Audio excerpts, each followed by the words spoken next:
So let's talk about these polls that taken a year out from the election that I would say don't really mean anything on who's going to ultimately win. This may be the only true statement he makes the entire segment.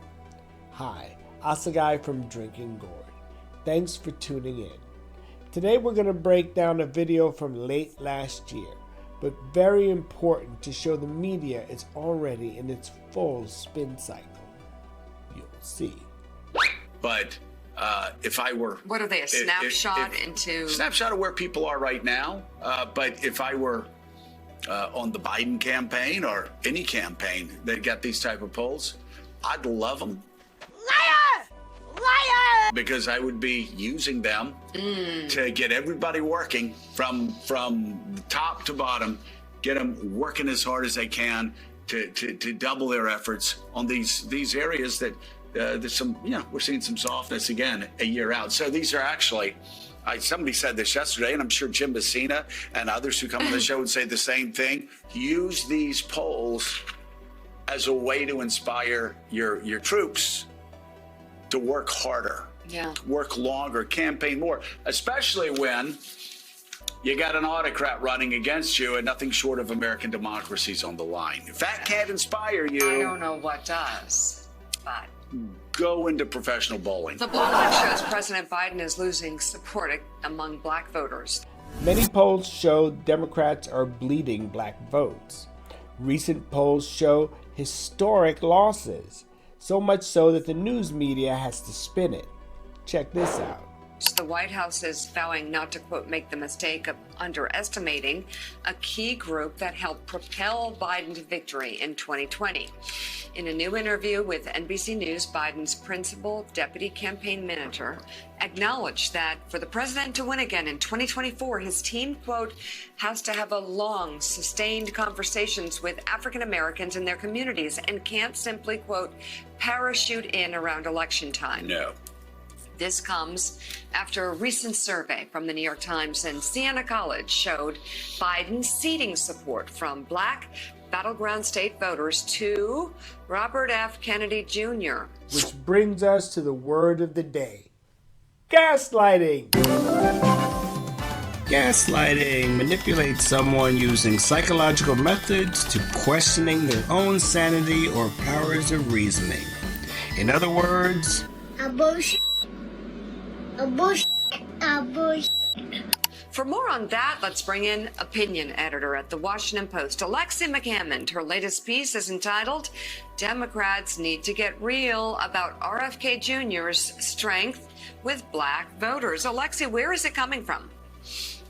Hey, well, thank you so much for having me. I mean, I think what Joe said is right. So a couple of disclaimers off the top. Polls are not gospel, it's a year out, and black voters are not a monolith. I'll take things you say when you're out of answers and the polls aren't going your way for 1,000.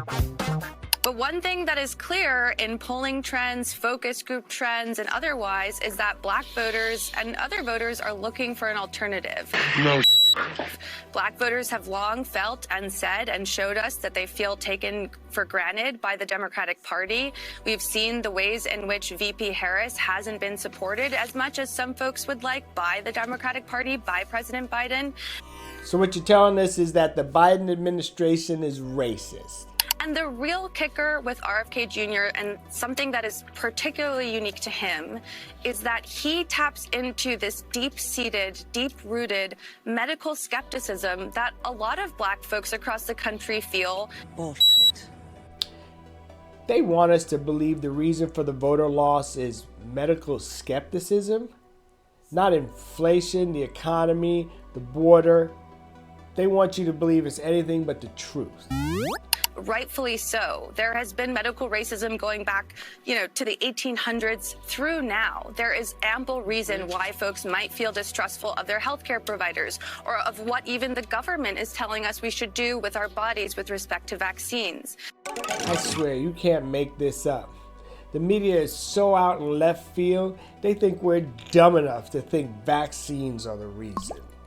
Now, that is not to say that everything RFK Jr. says about vaccines is directly appealing to black voters, but when he talks about these things and brings up the idea that actually maybe they're lying to you or maybe you shouldn't take this vaccine, he's really trying to get at what other folks aren't saying to these voters, which is, I hear you, I see you, I understand why you might feel this way. This is gaslighting at its finest. Don't believe the high gas prices, food prices, or rent. Black votes are going to Robert Kennedy Jr.? I don't think so. Rev, curious about your thoughts. I know you have a question for Alexi, but first, can you respond to that about Kennedy playing into a deep skepticism that a lot of members of the black community have of the medical community? No, he has definitely played into that, and there is definitely a skepticism, no matter how much we may feel that it is unfounded. Before we go any further, here's a little something about our friendly neighborhood race-baiting reverend. Remember Tawana Brawley? Made up the whole story. The case, labeled a hoax, was dismissed, and Sharpton was forced to pay $65,000 to those he had named.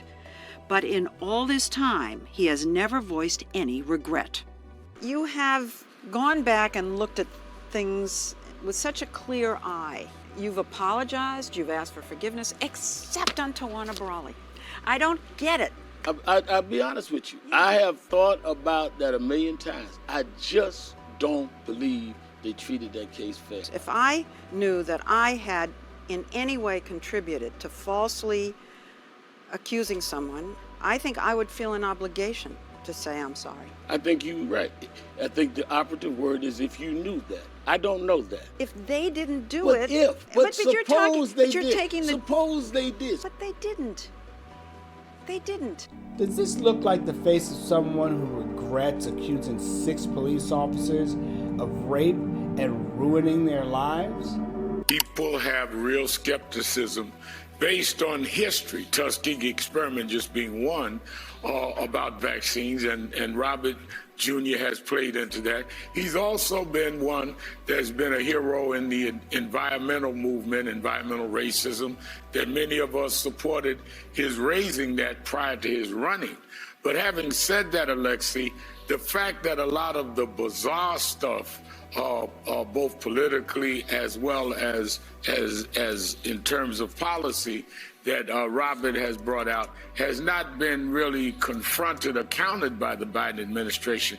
So don't you think that some of what Robert's growing popularity or growing support among some blacks is because he's not been challenged by the Biden supporters on some of the things that he says that are completely out of line with the way a lot of blacks think? Do you see how they're insulting your intelligence? The Tuskegee experiment?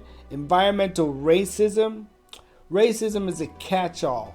You scream racism and black people are up in arms. Until now. I think yes and no. Yes, because when he was briefly running in the Democratic primary against Biden, he was getting a lot of attention. We were all giving him a lot of attention for, the things he was saying at private dinners and otherwise about vaccines, casting doubt on these things, and about some of the more outlandish views he had. This never ends. These are blatant lies. Robert Kennedy Jr. couldn't get Biden to acknowledge he was running against him in the primary.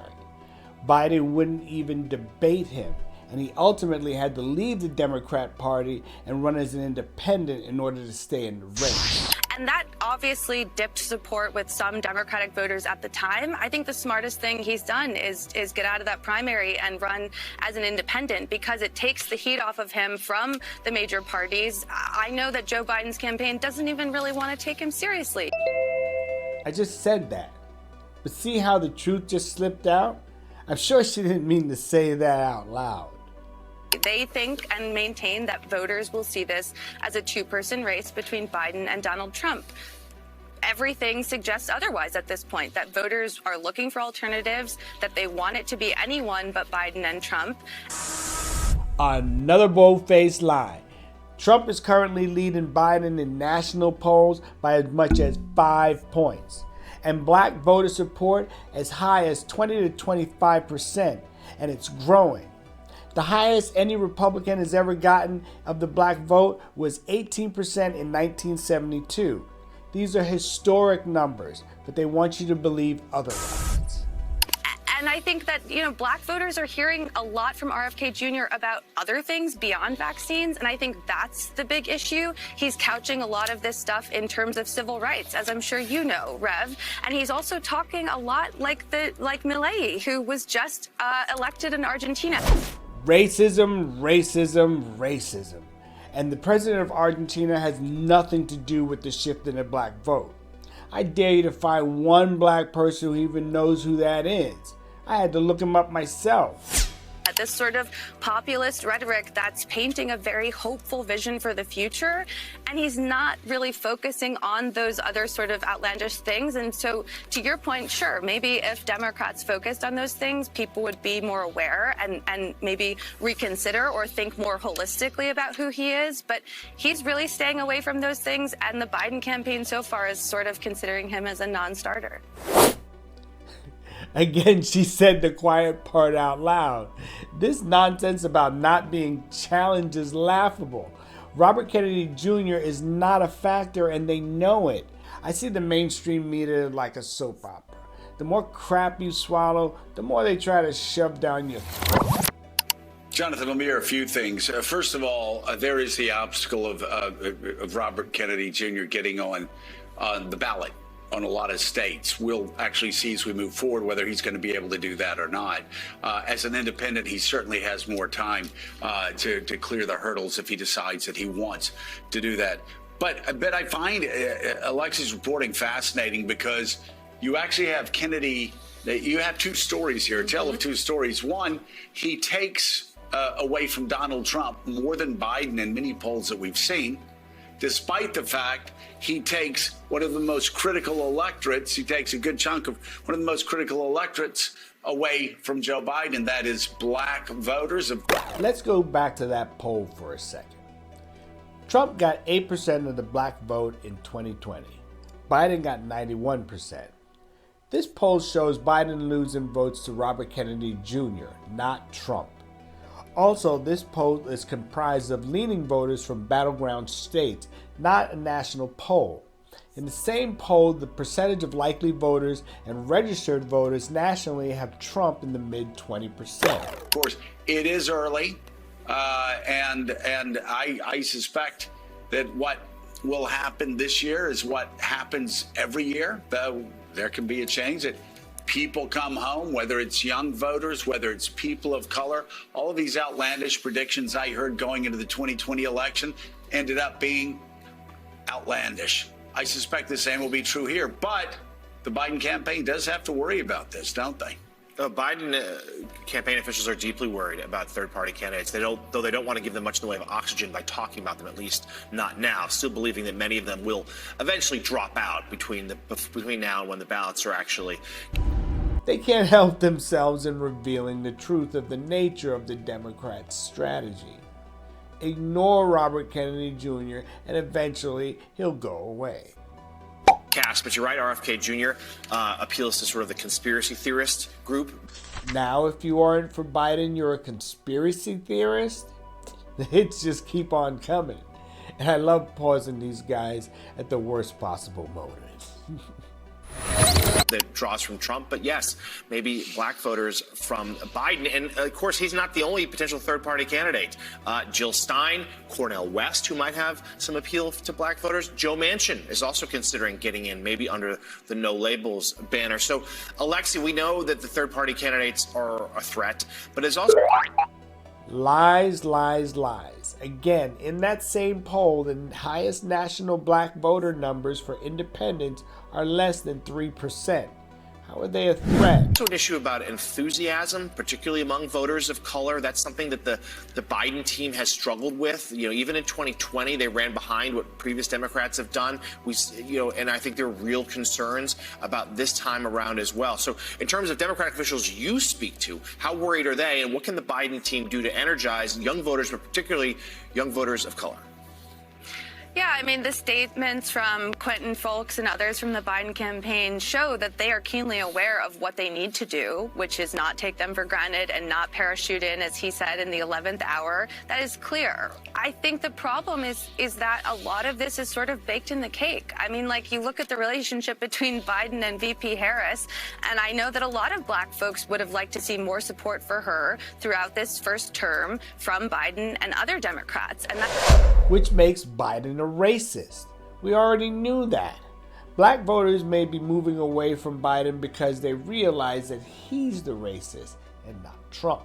That's something you can't really undo. Biden also needs to give these folks a reason to be excited, a reason to vote for him. And a lot of voters are sick of casting a throwaway ballot, or what they say is a ballot for the lesser of two evils. And that's one of the big differences between, I think, 2016, 2020, and 2024. I think especially after the COVID pandemic, people feel much more individualistic. They're much more concerned about themselves than they are with group affiliation. That diminishes Democratic Party loyalty, that diminishes loyalty folks might have had to Biden in the past, thinking he would do the right thing. I can just imagine someone off camera signaling to her to shut the hell up. She's admitting if black voters think for themselves, they won't vote for Democrats, like in the past. So it's more than just saying the right thing. And I think lastly, VP Harris has been the one, if you look at these same polls, who's keeping Biden in the game. I mean, she's getting support with younger voters, with voters of color, these constituencies that they need to win to keep that coalition together. That was surprising from those polls. I know that a lot of folks, we were sort of thinking she wouldn't have a strong coalition, just as she didn't in 2020. But she's been going on these college campus tours and talking to these people that the Biden folks need to do a better effort putting Biden in front of.